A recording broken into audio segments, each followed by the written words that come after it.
I give Rutgers all the credit. They deserve to win. Played much harder, much more focused than we did. Give them all the credit. We did some things well enough to fight back into the game and felt good about things at half and had a couple of small leads, and I thought we did a much better job on the glass after the first 6 minutes. End up with 18 offensive rebounds in a game that we were awful in the first 6 minutes, 7 minutes. But give them credit. We got a few stops late. Couldn't get a defensive rebound, and very, very thin once Tommy went down and in foul trouble. Dylan had a nice night, but we've got to get to a point where you understand you're not going to win on the road, putting the team on the line 34 times and then turning it over as many times as we turned it over in the first, especially in the first 5 minutes of the game. Brad, knowing where you guys are both at on the season rebounding-wise, how disappointing is it that it was essentially an even battle on the glass? Yeah, it stinks. It's awful. It's awful. This shows where our effort was tonight. I mean, it was I don't know, 10-2 at one time or something, 12-4. It was never even close early. We shot shots the first 6 minutes of the game and never went. And Morez had none at half. It was Kylan, and then when Tommy goes down and rolls his ankle, and then there was really nobody left to get a rebound, and they made all the hustle plays, and really disappointing when you're one of the top rebounding teams in the country, if not the top rebounding team. And I don't know where we're at going in, but it just shows the hustle.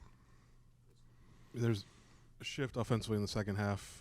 Fewer threes. Was that a choice, or was that something that you saw from Rutgers? Called Will Riley. I mean, they had no size. I mean, their front court's very, very thin. Impacted us with Tommy going down, because you saw we were posting Tommy a good deal, and that was the nice flow of the game.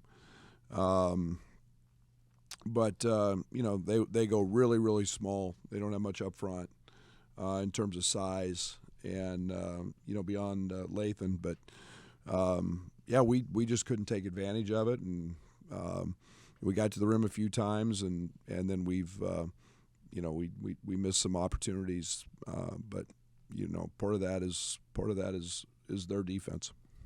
Coach, yesterday you talked about the energy of Jersey Mike's Arena. Just talk about how the energy played an impact in tonight's game. Oh, it didn't.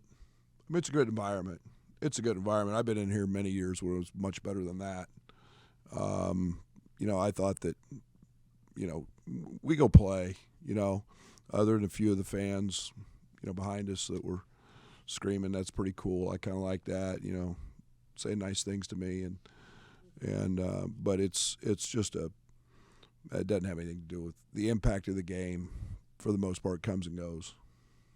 What's been your evaluation of KJ? Do you feel like this is a freshman wall? I know you said yesterday you feel like he's 100% physically. Do you still stand on that as far as he's good? He's 100%. He's top of the scouting report, and he's going through a moment, and everybody goes through it, and he's got to keep fighting his way out of it. We're going to keep supporting him. He's one of the best players in the country, and he'll be fine. He'll get his opportunities. Coach, against Ohio State, you really changed your approach in the second half of that game, and you drove and you drove and you drove. And I thought tonight maybe we'd see the same thing, but not as much as we did against Ohio State. Any special reason for that? Them. Give them credit. They're much bigger on the perimeter.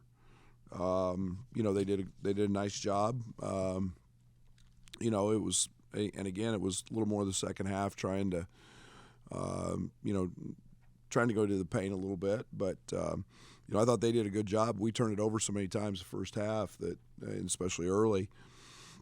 But yeah, give them a lot of credit. Talk about KJ going through a moment. Will seems to have maybe cleared his moment. And just what have you liked about what he's been able to maybe stack in multiple games? Yeah, he's really, really talented. And for a good while tonight was one of the best players on the court, if not the best player on the court. And he can really get that thing going, and we can ride that, and we've got to keep him going and get the other guys moving in that direction as well, and get them out of their laps. Brad, did you anticipate Dylan Harper would play, and when he did, how much did that change what you guys had to do defensively and what they could do offensively? Yeah, we go in always expecting.